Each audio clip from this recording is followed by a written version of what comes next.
Sebuah kejadian aneh telah menimpa seorang kepala desa di Indonesia. Bayangkan saja perutnya yang semula normal tiba-tiba membesar dan terus mengembung. Sampai-sampai membuatnya kesulitan berjalan dan bernafas. Bagaimana kelanjutan kisahnya tentang peristiwa langka ini? Tonton video ini sampai habis agar tidak sesat. Assalamualaikum warahmatullahi wabarakatuh. Sahabat Risalah Rasul yang dirahmati Allah. Dalam video kali ini, kita akan mengisahkan tentang seorang kepala desa yang mengalami azab mengerikan ketika melaksanakan ibadah haji di Tanah Suci. Di pagi hari yang cerah, matahari bersinar begitu indah, burung-burung berkicau saling bersautan. Di tengah-tengah hutan terdapat sebuah rumah mewah nan megah, dengan desain arsitektur Eropa klasik.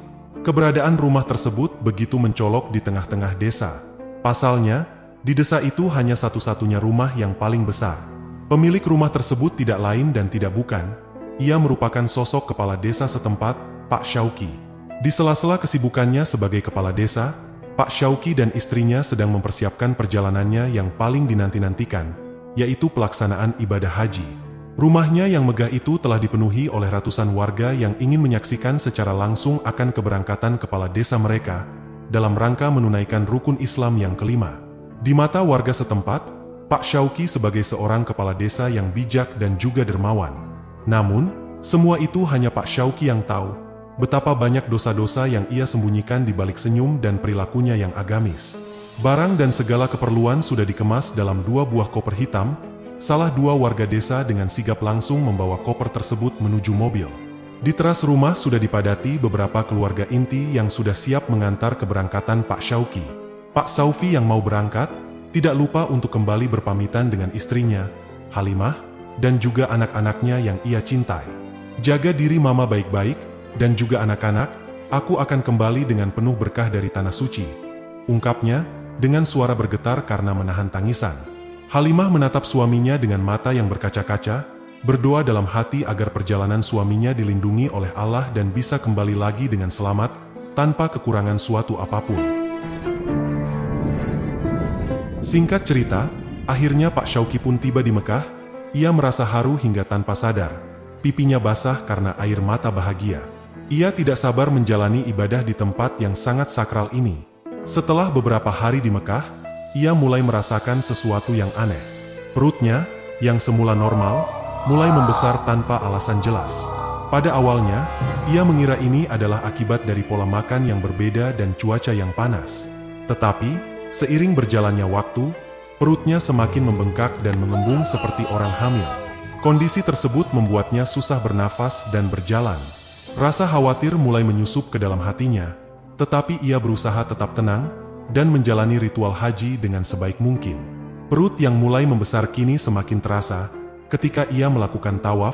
Setiap langkah menyulitkan dirinya, ibarat membawa beban berat. Keringat dingin membasahi kepala wajahnya, nafasnya tersengal-sengal. Tiba-tiba saja, suara misterius menggema di kepalanya. Celakalah kamu wahai manusia yang menzolimi fakir miskin dan anak yatim.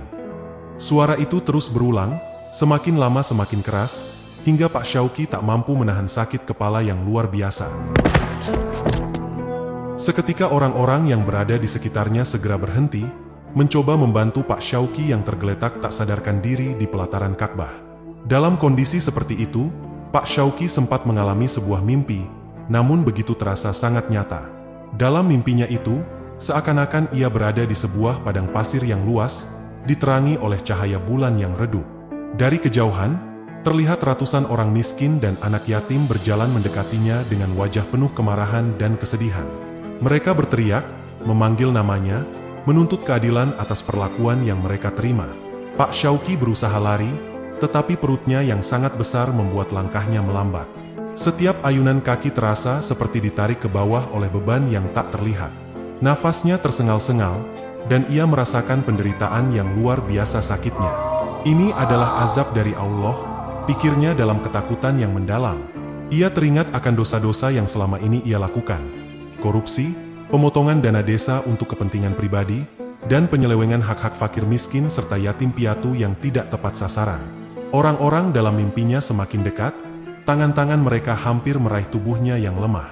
Dalam kepanikan, Pak Syauqi berteriak minta ampun. Akan tetapi, suaranya tenggelam dalam lautan kesedihan dan kemarahan di sekitarnya. Ia mencoba berlari lebih cepat, namun semakin ia berusaha, semakin berat bebannya. Air mata mengalir deras membasahi mimpi, bercampur dengan keringat yang membasahi wajahnya. Pak Syauqi merasa bahwa ia telah mencapai titik terendah dalam hidupnya saat ini, yang mana tidak ada lagi tempat untuk bersembunyi dari dosa-dosanya di masa lalu. Pak Syauqi tersadar dengan teriakan keras, "Jangan sakiti aku, jangan sakiti aku." Orang-orang di sekitarnya terkejut dan membantu membangunkannya. Ia terbaring dengan nafas tersengal, tubuhnya penuh keringat dingin. Mereka menatapnya dengan heran, tidak mengerti apa yang sedang terjadi. Pak Syauqi duduk dalam keadaan lemas tak berdaya, sambil terbayang sisa-sisa mimpi buruk yang masih terasa. Dengan gemetar, Pak Syauqi menceritakan mimpinya kepada Habib Hasan, pemimpin travel hajinya. "Ini adalah tanda dari Allah Pak Syauqi," ungkap Habib Hasan dengan suara lembut namun tegas. "Bersyukurlah, karena Allah masih menegur Anda, itu tandanya Allah masih sayang pada Anda. Bertaubatlah, dan tebus semua kesalahan yang telah Anda lakukan, kembalikan hak orang-orang yang telah Anda ambil." Dengan perasaan yang malu, dan hati yang hancur penuh penyesalan, Pak Syauqi menghabiskan malamnya dalam doa dan tangisan. Ia memohon ampun kepada Allah.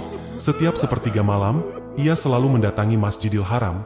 Terkadang sehabis sholat Isya, Pak Syauqi jarang kembali ke hotel. Di hadapan Ka'bah, Pak Syauqi menangis sejadi-jadinya di hadapan Allah. Ia benar-benar menyesali akan dosa-dosanya selama ini. Pak Syauqi berjanji untuk memperbaiki segala kesalahan yang telah ia lakukan. Anehnya, perutnya yang semula membusung, kini hari demi hari, ia merasakan perutnya mulai mengecil secara perlahan. Pak Syauqi mulai melakukan semua ritual haji dengan lebih khusyuk dan tenang. Ia merasakan beban dosa di sekujur tubuhnya perlahan terangkat, seiring dengan penyusutan perutnya yang berangsur normal. Doa-doanya menjadi lebih tulus, tangisannya di depan Ka'bah lebih sering terdengar. Setiap malam, ia bangun untuk sholat taubat dan berdoa memohon petunjuk.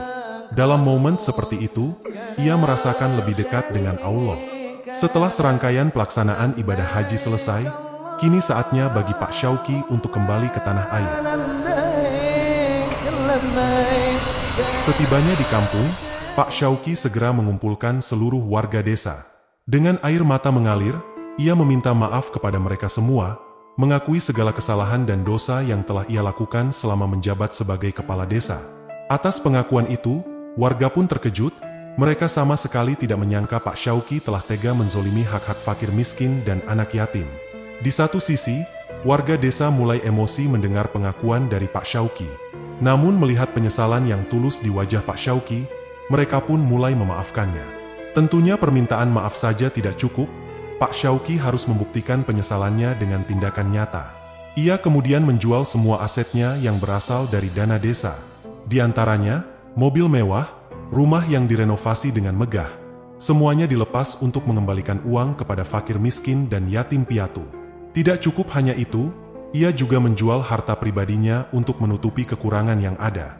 Setelah kepulangannya dari Tanah Suci, kehidupan Pak Syauqi berubah drastis. Dari seorang yang bergelimang harta, ia kini hidup sederhana dan miskin. Setiap hari, ia bekerja keras untuk memastikan agar semua uang yang dikembalikan benar-benar sampai kepada yang berhak. Istrinya, Halimah, melihat perubahan pada suaminya dengan hati yang tenang. "Mas, aku tidak masalah kita hidup kekurangan," katanya lembut. "Aku justru senang melihat engkau bertaubat dan berubah menjadi orang yang lebih baik." Halimah yang senantiasa berada di sisi suaminya, mendukung setiap perubahan perilaku sang suami ke arah yang lebih baik. Ternyata, ia pun baru sadar, kebahagiaan itu terletak jika hati ini selalu mengingat Allah. Sebagaimana bunyi surah Ar-Ra'd ayat 28. Orang-orang yang beriman dan hati mereka menjadi tentram dengan mengingat Allah. Ingatlah, hanya dengan mengingat Allah hati menjadi tentram. Sebagaimana yang disampaikan Al-Quran kini terbukti, meski hidup miskin, ia merasa kaya dalam cinta dan keimanan. Ia kini dihormati oleh warga bukan karena jabatan atau hartanya, namun karena kebersihan hatinya dan penyesalan yang tulus. Pak Syauqi belajar bahwa haji bukan hanya perjalanan fisik ke Tanah Suci, namun juga perjalanan spiritual yang membuka mata hati. Azab yang ia alami adalah peringatan keras, namun juga rahmat yang mengarahkannya kembali ke jalan yang benar, dan akhirnya ia bertaubat. Semoga kisah ini menjadi pelajaran yang berharga bagi kita semua. Setiap kebenaran itu datangnya dari Allah semata, dan jika ada salah dan khilaf itu murni dari saya pribadi selaku manusia biasa.